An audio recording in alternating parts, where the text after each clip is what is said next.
The air in the West Wing was always sterile, scrubbed clean of life. For 7 years, Elara had breathed this curated emptiness. It was the scent of her gilded cage, lemon polish, dried lavender, and the cold, mineral tang of marble. It was a scent designed to erase, to neutralize, to smother the scent of a living, breathing creature who was not meant for such pristine confinement. Her marriage to Lyra, the Alpha Queen of the Northern Ridge, was a masterpiece of political maneuvering and personal hell. A treaty sealed with a union. A life exchanged for a fragile peace. On their wedding night, Lyra had stood at the foot of the cavernous bed, her silhouette a sharp, powerful cut against the moonlight. She had looked at Elara, her silver eyes holding an expression Elara couldn't decipher, not disgust, not desire, but a chilling, profound sorrow. "You will have every comfort," Lyra had said, her voice as smooth and cold as the river stones in winter. "You will want for nothing. But you will not have me." And she had kept her word. 7 years. 2,555 days of silence, of distance. They lived in the same palatial den, a fortress of granite and glass clinging to a mountainside, but they were separated by an invisible, unbreachable wall. Lyra had never touched her. Not once. Not a brush of fingers, not an accidental bump in a hallway. Nothing. Elara was her queen, a beautiful, useless ornament displayed for the pack, and nothing more. Tonight, a storm raged outside, throwing sheets of rain against the reinforced windows. The wind held a song of wildness that resonated deep in Elara's bones, a painful echo of a freedom she barely remembered. A restless energy coiled in her gut, a familiar precursor to the change she fought so hard to suppress. It made her skin itch, her blood hum with a frantic rhythm. She paced the length of her suite, the silk of her robe whispering over the cold floor. The rage was a constant companion, a banked fire she tended carefully. It was the only thing that had kept her sane. Vengeance was a cold dish, and hers had been sitting for 7 long years. She was here to dismantle Lyra's world from the inside, just as Lyra's predecessor had dismantled hers. But the isolation, the profound, untouchable loneliness, was grinding her down, turning the sharp edges of her hatred into a dull, persistent ache.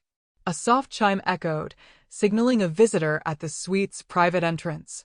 It could only be one person. Lyra never sent servants this late. Elara's heart gave a traitorous leap, a frantic bird beating against her ribs. She smoothed her expression into one of bored indifference and opened the door. Lyra stood there, a vision of absolute control.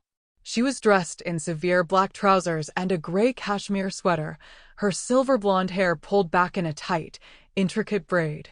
She was the alpha of alphas, her power a palpable force that seemed to suck the very air from the room, leaving Elara breathless. Her scent, which Elara only ever caught in fleeting traces, hit her full force, pine needles after a frost, ozone from a lightning strike, and the cold, clean scent of steel. It was the scent of command, of winter, of a loneliness that mirrored Elara's own. "There is a situation," Lyra said, her voice devoid of preamble.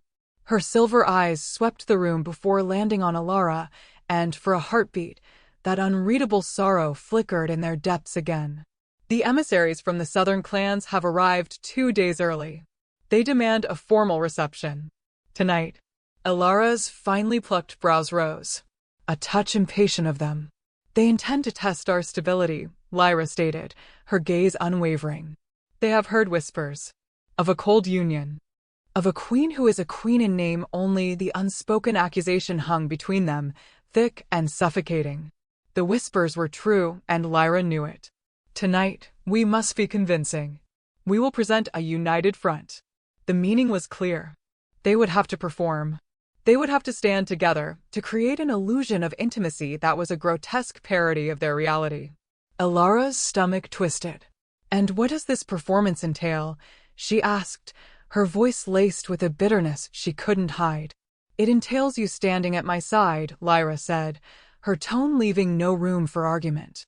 "It requires you to look at me as if you do not despise the very ground I walk on." She took a step closer, and the sheer force of her presence made Elara want to retreat, to snarl, to submit, all at once.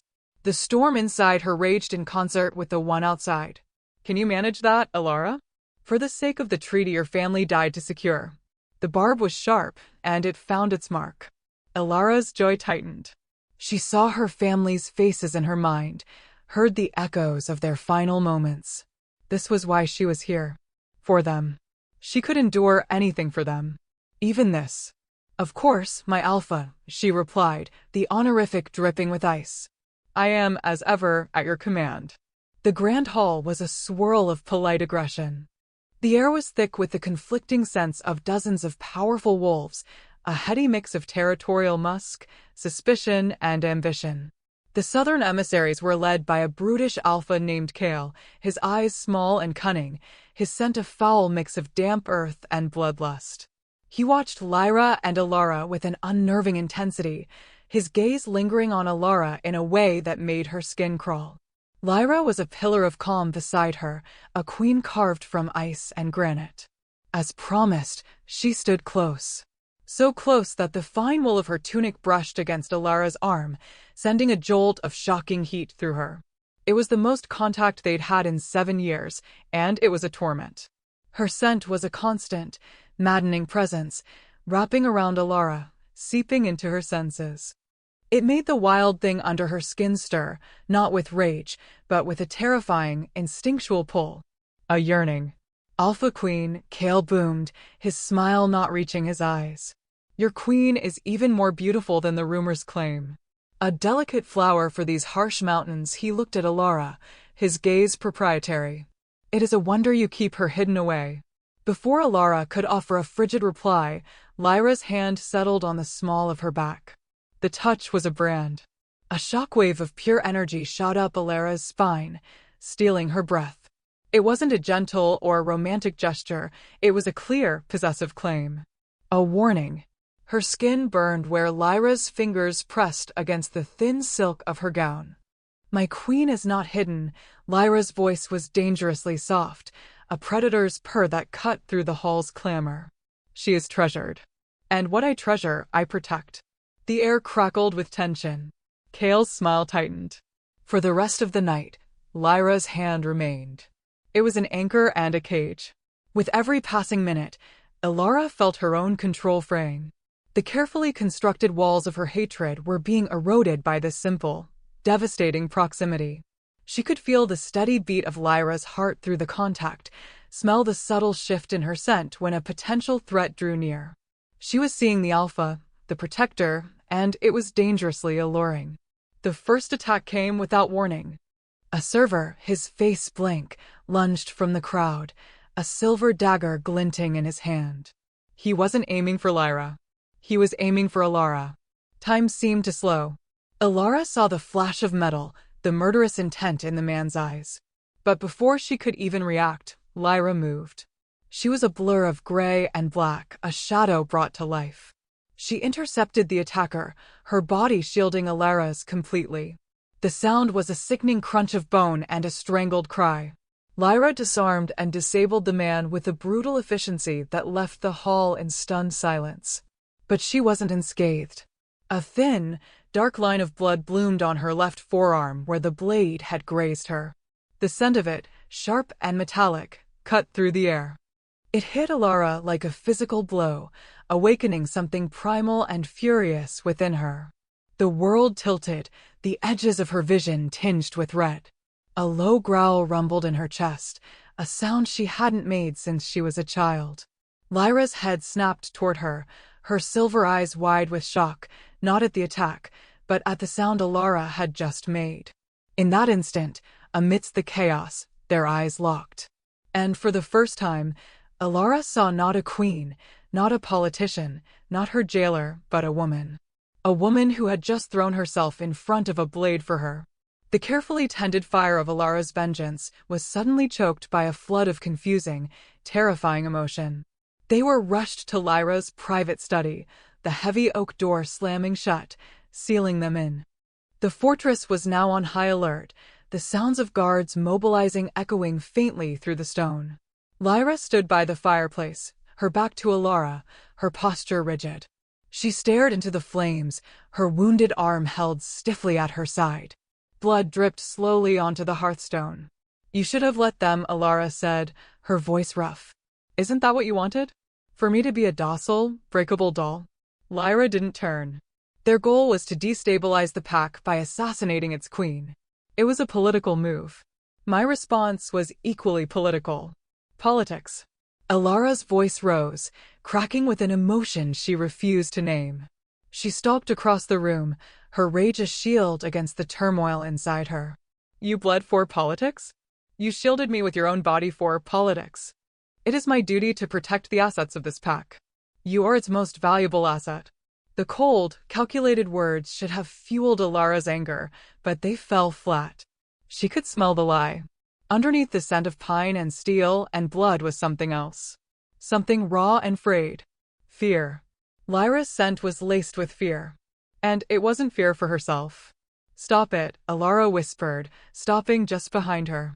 "For one moment, can you stop being the Alpha Queen and just be a person?"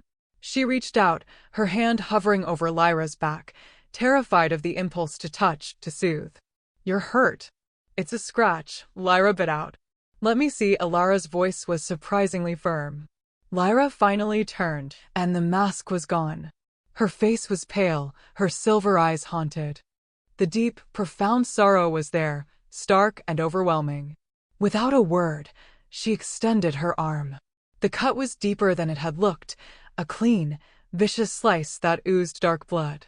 Alara's training, the things her mother had taught her in secret long ago, took over. She tore a strip of silk from her own gown and gently began to clean the wound. Her fingers brushed against Lyra's skin. It was like a lightning strike. A current of pure, undiluted energy arced between them. Lyra flinched, her breath hitching. Alara froze, her heart hammering against her ribs. The world narrowed to that single point of contact. The scent in the room changed, thickened.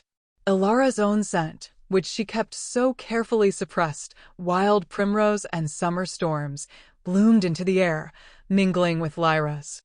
Lyra stared at their hands, her expression one of dawning horror and desperate longing. "Don't," she breathed, her voice a raw plea.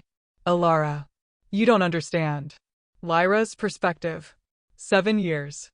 7 years of sleeping in a cold, lonely bed when my every instinct screamed to go to her. 7 years of smelling her scent in the halls, that impossible, maddening scent of a wild storm contained in a hothouse flower, and forcing myself to walk away. I knew what she was from the moment I saw her. The seers had warned me. They had spoken of the last of the lunar line, a strain of wolf so ancient and powerful they were thought to be myth. Not Alpha, not Omega, but something else entirely. Something tied to the moon itself, a catalyst capable of creation or destruction. They said the line was wiped out by my father's predecessor in his mad purge for power. But they missed one. A child hidden away. Alara. Her family's pack wasn't destroyed for territory. They were slaughtered to eliminate her. To prevent her power from ever manifesting.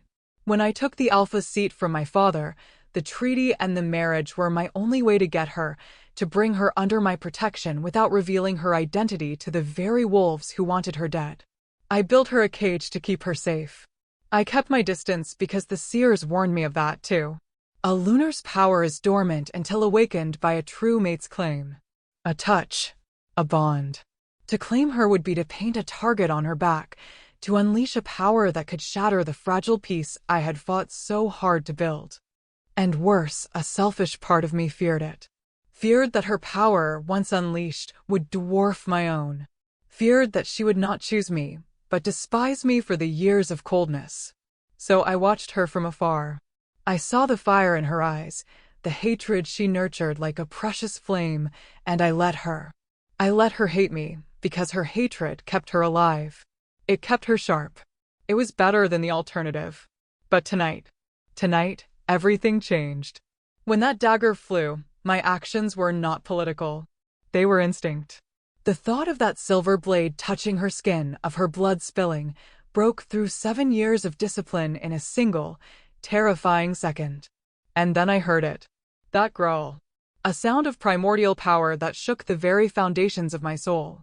It was beginning. The awakening. And I was the cause. Now, feeling the warmth of her fingers on my skin, I knew my careful, miserable plan was in ruins. Her touch was everything I had dreamed of and everything I had feared. It was home. And it was the end of the world. Alara's perspective. His confession hung in the air, a truth so monumental it shifted the very foundations of her world. Everything she thought she knew, the political marriage, the cold rejection, her quest for vengeance, was a lie. A lie constructed to save her. She stared at Lyra, seeing the 7 years of torment etched on her face. The loneliness. The sacrifice. The Alpha Queen who had shackled herself to protect the one person she couldn't have. The rage that had been Alara's constant companion for so long didn't just dissipate, it transmuted into something else, a wave of gut-wrenching empathy and a fierce, possessive tenderness that stunned her. You did all this. To protect me? Alara's voice was a whisper. I would burn the world to protect you, Lyra admitted, her voice thick with unshed tears. The admission cost her everything. The control, the power, the crown, it all fell away, leaving only the woman beneath. The sound of splintering wood from the main door shattered the moment. Kale. The Southern emissaries. This was no simple assassination attempt. It was a coup. They know, Lyra said, her eyes flashing with silver light as her alpha nature surged to the surface. They know what you are. They didn't come to test our union. They came to claim you. To use you. The wildness inside Alara, the power she had spent her life suppressing, surged with a violence that took her breath away. It was no longer a thing to be feared, but a weapon waiting to be wielded. The storm was no longer on the horizon. It was here. It was her. Let them come, Alara said, and her voice was different. Deeper, resonant with an ancient power. The heavy study doors burst inward. Kale stood there, flanked by his largest enforcers. His eyes were wild, his scent thick with triumph. The lunar wolf, he snarled, his gaze fixed on Alara. My seers were right. To control you is to control the continent. Lyra moved to stand in front of Alara, a living shield. You will not touch her. I don't have to, Kale laughed, a cruel, ugly sound. I just have to kill you. Without its alpha, the pack will fall. And she will have no one left to protect her. He lunged. But this time, Alara was ready. She didn't move to hide behind Lyra. She moved to stand with her. The power inside her erupted. It wasn't the change of a wolf, the painful contortion of bone and sinew. It was light. Pure, silver moonlight poured from her, bathing the room in an ethereal glow. Her features sharpened, her eyes shone like twin moons, and shadows coiled around her wrists like living manacles she could command. She was no longer just Alara. She was something ancient, beautiful, and terrifying. Kale and his men froze, their predatory instincts screaming at them to flee from a power they could not comprehend. Lyra looked at her, not with fear, but with utter, breathtaking awe. With a flick of her wrist, Alara sent a tendril of shadow lashing out, wrapping around Kale's leg and yanking him off his feet. Lyra moved in concert, a blur of controlled fury, disabling his men with precise, devastating strikes. They fought together, a seamless dance of shadow and steel, of moonlight and fury. They were two parts of a whole, a queen of the physical world and a queen of something far older. When it was over, Kale and his men were unconscious on the floor, bound in unbreakable shadow. The room was a wreck, but in the center of it, they stood together, breathing heavily, bathed in the soft, fading silver light that emanated from Alara. The power receded, leaving her feeling drained but vibrantly alive for the first time in years. She looked at Lyra, her heart bare, her true self finally revealed. The last of her walls crumbled to dust. Lyra stepped closer, her silver eyes filled with a desperate, heartbreaking vulnerability. The Alpha Queen was gone. In her place was just Lyra, a woman who had denied herself everything for a love she thought she could never claim.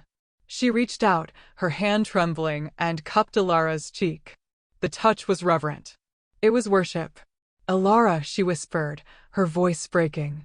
The sound was ragged, torn from the deepest part of her soul. Forgive me, tears traced paths down her stoic face. For 7 years I have starved. I have watched you and wanted you until it felt like my soul was tearing itself apart. I was wrong to keep you caged. Wrong to think I could protect you by denying you, by denying us. She sank to her knees, her head bowed, her hand still cradling Alara's face. It was the ultimate act of submission from an alpha who had never bowed to anyone. The claiming, it is your choice. It has always been your choice. But I am begging you. Let me be yours. Claim me, Alara. Let me touch you. Let me love you. Please. Alara's own tears began to fall. She sank down to face Lyra, her hands coming up to frame that beautiful, anguished face. The gilded cage, the years of cold and silence, the thirst for revenge, it was all gone, burned away by the truth. All that was left was this raw, undeniable connection. This love that had survived 7 years of winter. She leaned in, her forehead pressing against Lyra's. The first touch of their lips was not a conquest or a surrender. It was a treaty, a promise. The start of a new reign, forged not in politics or power, but in a love that could move the moon and stars. The storm had finally broken, and in its wake, 2 queens were ready to build their world together.